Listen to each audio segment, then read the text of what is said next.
Movie शुरू होती है एक ऐसे घर को दिखाते हुए जहाँ पे एक कपल रहा करता था। वो अपने घर में सुकून से रहा करते थे। अब इस कपल में से आदमी वॉशरूम में होता है और उसकी वाइफ बाहर होती है। लेकिन जब वो आदमी वॉशरूम से बाहर आता है तो देखता है किसी ने शीशे पर खून के साथ योर नेक्स्ट लिखा होता है और नीचे साथ ही उसकी बीवी भी पड़ी होती है, जिसे किसी ने बहुत बुरे तरीके से कत्ल कर दिया था। उसका काफी ज्यादा खून बह रहा था।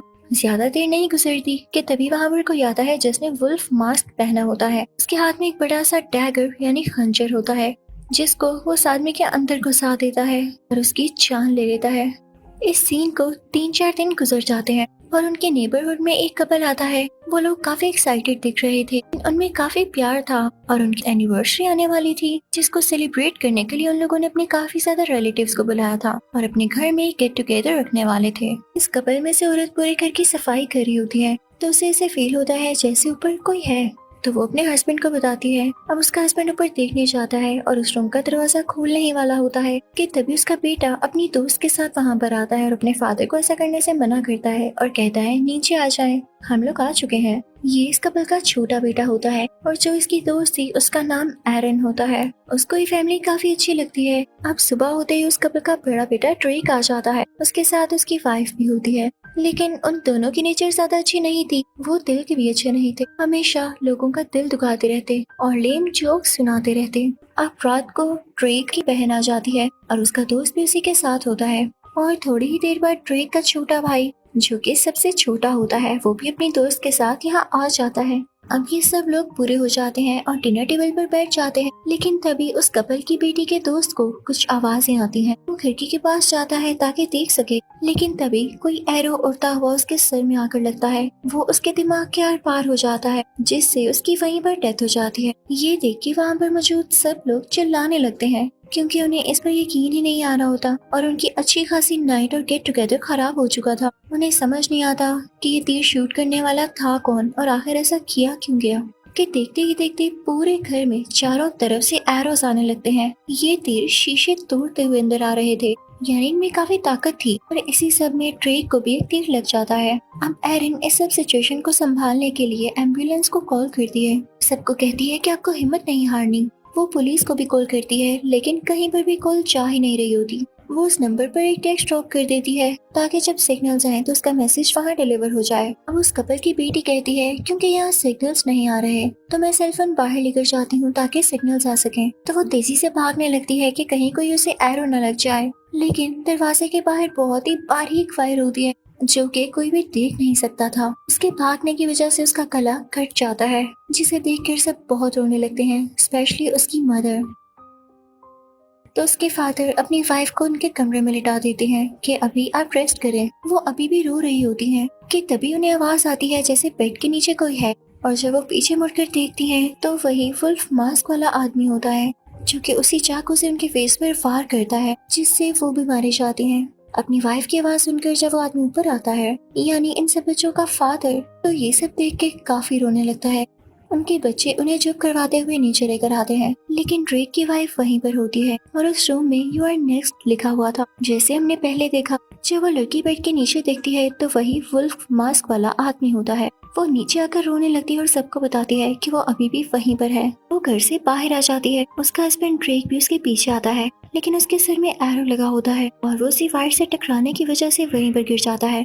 ड्रेक की वाइफ सीधा नेबर्स के घर की तरफ जाती है और उनका दरवाजा नॉक करने लगती है, लेकिन कोई भी दरवाजा नहीं खोलता। उसके पीछे भी वही वुल्फ मास्क पहने आदमी आ जाता है और उसके फेस पर पंच मार के उसे खिड़की से अंदर गिरा देता है।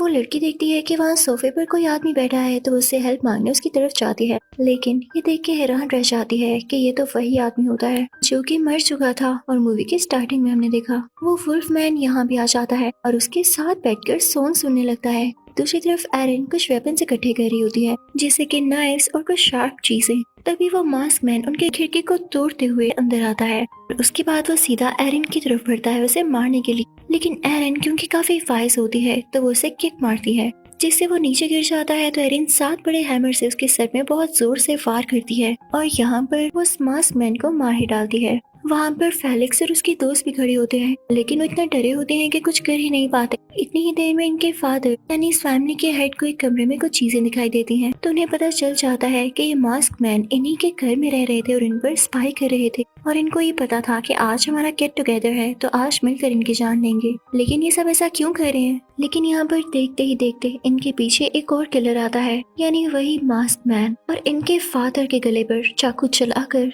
उन्हें बहुत बुरी तरीके से मार डालता है। लेकिन फेलिक्स अपने फादर की जान नहीं बचाता, क्योंकि वो इस किलर के साथ मिला हुआ था और उसकी दोस्त भी, और ये सब इनकी प्लानिंग से हो रहा था। यहाँ हमें पता चलता है कि ये तीनों मास्क मैन आपस में भाई थे। अब एक और मास्क मैन जब किचन में जाता है तो देखता है कि उसका भाई यहाँ पर मरा हुआ पड़ा है। उसे बहुत गुस्सा आता है और वो कहता है कि जिस लड़की ने इसे मारा है मैं उसे जान से मार दूंगा। लेकिन एरिन पहले ही वहाँ पर आकर एक स्क्रू ड्राइवर से उसे जख्मी कर देती है। उसके बाद वो भाग जाता है। अब फेलिक्स और उसकी दोस्त नीचे आते हैं तो एरिन उनसे कहती है फादर कहाँ है? तो वो कहते हैं ऊपर सो रहे हैं। यहाँ पर एरिन फेलिक्स और उसकी दोस्त से कहती है हमें कुछ वेपन्स तैयार करने होंगे। एरिन एक ट्रैप तैयार करने लगती है जिससे वो उन किलर्स को मारने वाली है। ड्रेक और फेलिक्स नीचे से कुछ वेपन्स लेने जाते हैं जो कि उसमें यूज होने वाले थे। तभी फेलिक्स ड्रेक को बताता है कि तुम्हें पता है तुम्हारी बीवी मारी गई है। तो ड्रेक काफी दुखी हो जाता है और रोने लगता है, और इसी बात का फायदा उठा के फेलिक्स उसके पेट में काफी ज्यादा बार स्क्रू ड्राइवर घुसाता है, जिससे उसकी डेथ हो जाती है। अब यहाँ पर फेलिक्स की दोस्त एरिन से काफी चल रही होती है, तो वो एरिन से पूछती है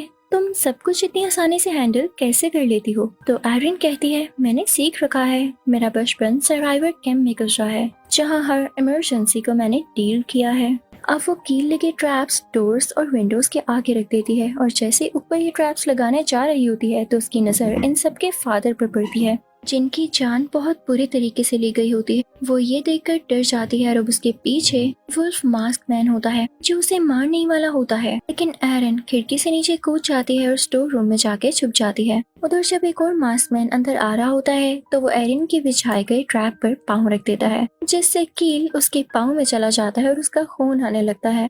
वो एरिन को ही ढूंढ रहा था जो कि अब सबकी नजरों से दूर थी। मास्क मैन के चिल्लाने की आवाज सुनकर वहाँ पर फेलिक्स और उसकी दोस्त भी आ जाती है। तो मास्क मैन फेलिक्स को ही पकड़ लेता है कि तुम्हारी वजह से मेरा अपना भाई मारा गया है, बताओ क्या होगा अब? तो फेलिक्स कहता है तुम मुझसे ज्यादा पैसे ले लेना, तो वो उसे छोड़ देता है। इनफैक्ट ये सब फेलिक्स का ही प्लान था। इनके पेरेंट्स की बहुत ज्यादा प्रॉपर्टी होती है जिसे ये हासिल करना चाहता था, तो इसी ने इन तीनों किलर्स को हायर किया था कि वो सबका काम तमाम कर दें, इवन इसके बहन भाइयों का भी, क्योंकि वो प्रॉपर्टी का एक हिस्सा भी शेयर नहीं करना चाहता था। तभी वहाँ एरिन के मोबाइल से आवाज आती है कि मैसेज डिलीवर हो चुका है, लेकिन ये आवाज वो किलर सुन लेता है और एरिन के पीछे आ जाता है। एरिन वहाँ से बाहर आके दूसरे दरवाजे से घर में चली जाती है। उधर फेलिक्स, उसकी दोस्त और एक किलर उसके पीछे जंगल में चले जाते हैं कि शायद एरिन उधर भागी है। अब घर में दूसरा किलर एरिन को देख लेता है और इससे पहले कि वो उसे मारता, एरिन उसके सर में जोर से नाइफ घुसाती है जिससे वो मर जाता है। अब एरिन दरवाजे पर भी ट्रैप लगाती है, लेकिन किलर खिड़की से अंदर आ जाता है। एरिन भागकर बेसमेंट में जाती है और सारी लाइट्स को तोड़ते हुए एक कैमरे की सेटिंग करती है, जिससे बार बार ऑटोमेटिकली पिक्चर्स क्लिक होने लगती हैं और उसका फ्लैश होता है। किलर कंफ्यूज हो जाता है तो एरिन उसे भी स्टेप कर करके मार देती है। इतनी ही देर में वहाँ फेलिक्स और उसकी दोस्त भी आ जाती है। वो एरिन को पकड़ लेते हैं और लड़ने लगते हैं। एरिन भी फेलिक्स की दोस्त के बाल पकड़ के खींचती है। इसी तरह काफी देर तक उनमें लड़ाई होती है और वो लोग एक दूसरे को इसी तरह से मारने लगते हैं।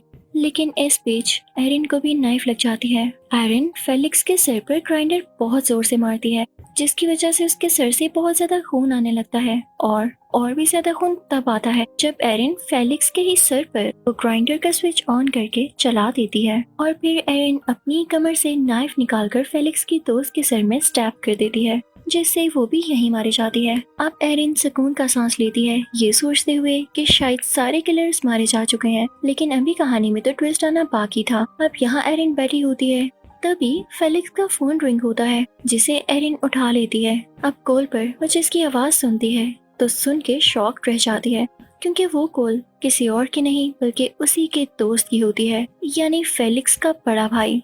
वो समझता है कि शायद फेलिक्स ने कॉल उठाई है, तो वो उसे बताता है कि बाहर सब क्लियर है। इसी के साथ वो अंदर आ जाता है। एरिन को ये देख के अपनी आंखों पर यकीन नहीं आता कि उसका दोस्त भी इस प्लान में शामिल था। वो तो अपने दोस्त पर यकीन करती थी। उसका दोस्त उससे कहता है, पागल, हमारे पास बहुत सारे पैसे हैं, तुम ये क्यों नहीं सोचती हो, हम अपनी लाइफ बहुत अच्छे से गुजारेंगे। लेकिन अब एरिन उस जैसे इंसान पर यकीन ही नहीं करना चाहती थी, जो कि एक मर्डर है। तो एरिन उसके गर्दन में नाइफ से स्टैब कर देती है। इसी वक्त वहाँ पुलिस आती है और एरिन को ऐसा करते देख के समझती है कि एरिन ने ही सबको मारा है। तो वो ऑफिसर उसे शूट कर देता है, जिससे वो भी मरने के करीब हो जाती है। अब पुलिस ऑफिसर अंदर आने लगता है, लेकिन दरवाजे पर तो ट्रैप लगा होता है, जो कि एरिन ने ही लगाया था उन किलर्स के लिए। तो अब एरिन उसे इशारा करती है कि अंदर मत आए। वो अपनी तरफ से उसे रोकने की बहुत कोशिश करती है, लेकिन पुलिस ऑफिसर समझता है नहीं और दरवाजा खोल देता है। अब जैसे एरिन ने वो ट्रैप लगाया हुआ था, तो एक्स सीधा उसके सर पर आकर गिरती है और यहीं पर इस मूवी का एंड हो जाता है।